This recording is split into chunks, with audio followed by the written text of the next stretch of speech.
Ya, sekarang kita melihat ibu-ibu baru juga berapa menit sudah loyo. Gimana jadinya nanti ya? Kita dulu biar tidak loyo tepuk wow dulu ya. Iya, Pak. Wownya biar kecek seperti ini ya. Oke. Tepuk wow. Weh. Oh. Weh. Wow. Nah, terima kasih ibu-ibu. Itu supaya ibu-ibu tandanya tidak ngantuk kalau bertemu dengan saya. Walaupun saya ini jelek orangnya ya. Oke, Bu. Kita lanjut ya yang tadi telah disampaikan sama saya tadi tentang penyandang disabilitas. Ada ragam penyandang disabilitas, ada yang sedang dan ada yang bisa direhabilitasi dan ada yang tidak bisa direhabilitasi. Disabilitas berat diantaranya ya. Itu intinya kita sebagai makhluk hidup yang ada di lingkungan sekitar, ketika kita melihat yang memiliki penyakit disabilitas, baik yang ringan maupun yang berat, harus kita hargai. Kenapa? Karena orang lain pun butuh kasih sayang dari kita semua.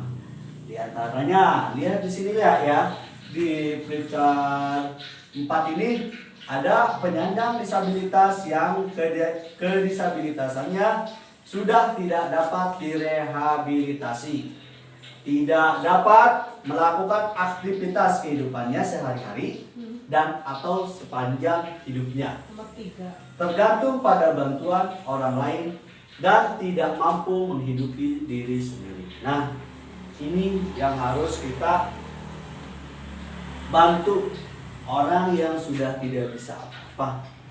Bukan hanya oleh kita, melainkan ada warga setempatnya, ada pemerintahan desanya, ada pemerintahan daerahnya, bahkan ini memiliki hak untuk mendapatkan bantuan dari pemerintahan pusat pula, ya, dimana orang ini sudah tidak bisa apa-apa, tetapi orang ini harus kita bantu, jangan diasingkan begitu saja, ya. Kenapa? Orang ini sangat butuh banget bantuan kita. Karena apa? Dia sudah tidak bisa menghidupi dirinya sendiri, tidak bisa bekerja, melainkan hanya berbaring di tempat tidurnya saja. Itu yang harus kita bantu dalam keadaan sehari-hari kita. Pak, tapi kan bukan keluarga kita. Tidak boleh seperti itu. Kita sebagai makhluk sosial harus membantu dengan keadaan hal apapun, baik di lingkungan sekitar, baik di keluarga. Jangan saling mengacukan. Kalau kita seperti itu, namanya kita bukan makhluk sosial. Itu sangat terlalu ya. Oke, ibu-ibu, lihat ya, di buku pintarnya ada nggak, Bu?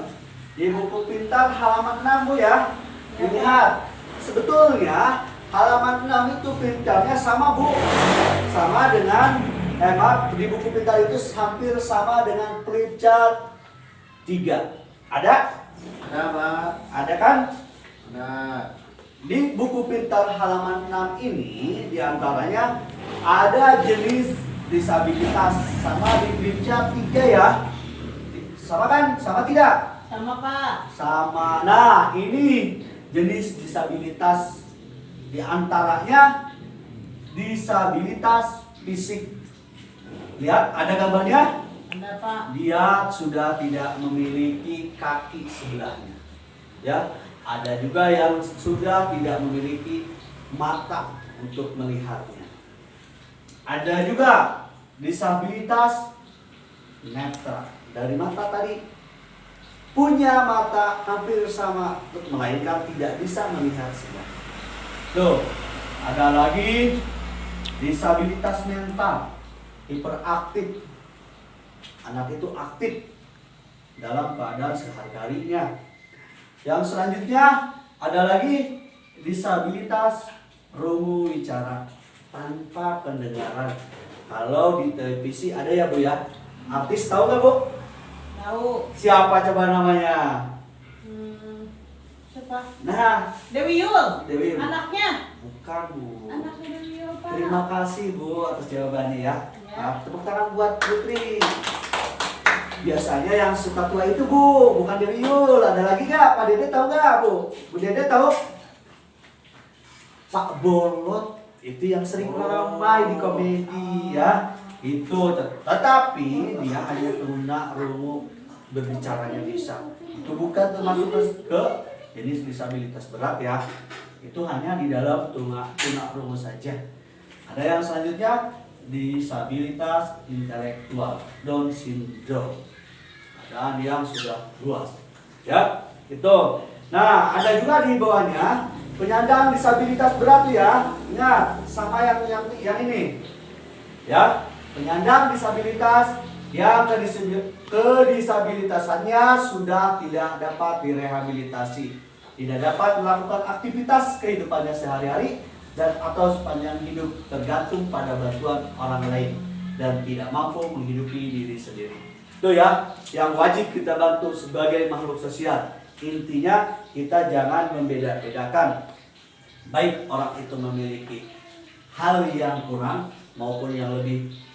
Itu jangan dibeda-bedakan. Dia sama makhluk sosial yang membutuhkan bantuan atau rangkulan dari kita sebagai warga setempat atau masyarakatnya. Itu ya. Awas, nanti kalau menemukan hal yang seperti ini ada di luar lingkungan sekitar, alangkah baiknya kita tidak boleh mengucilkan pada orang itu. Ya. Tuh, pesan amanatnya seperti itu, jangan saling mengucilkan, apalagi kita juga tidak tahu, kita bahkan lebih kurang dari dirinya, tapi ini mungkin ada kekurangannya, tapi kita tidak tahu untuk kekurangan diri kita sendiri. Ya, tuh. Nanti untuk yang selanjutnya kita pembahasan kita ya ke pelayanan bagi penyandang disabilitas, tetapi kita harus tahu dulu pengertian penyandang disabilitas. Ada di sini ya, menurut Conference on the Rights of Persons with Disabilities.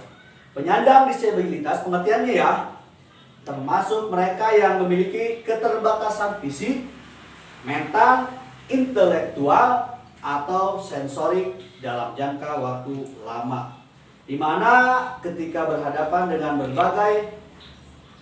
berbagai hambatan, hal ini dapat menghalangi partisipasi penuh dan efektif.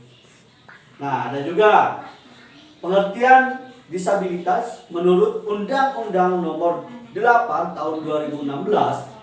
Penyandang disabilitas adalah, catat ya Bu ya, untuk catat.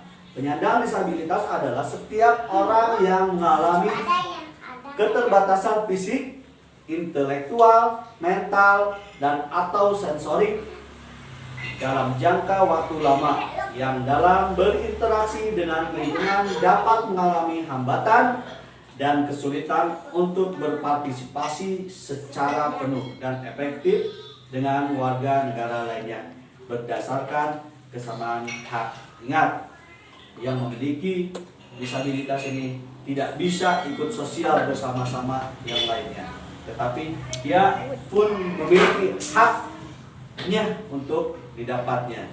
Itu ya. Bu ya. Nanti kita lanjut ya untuk berikutnya ya. Sekarang kan istirahat dulu nih. Untuk yang selanjutnya silakan minum dulu supaya tidak dehidrasi ya.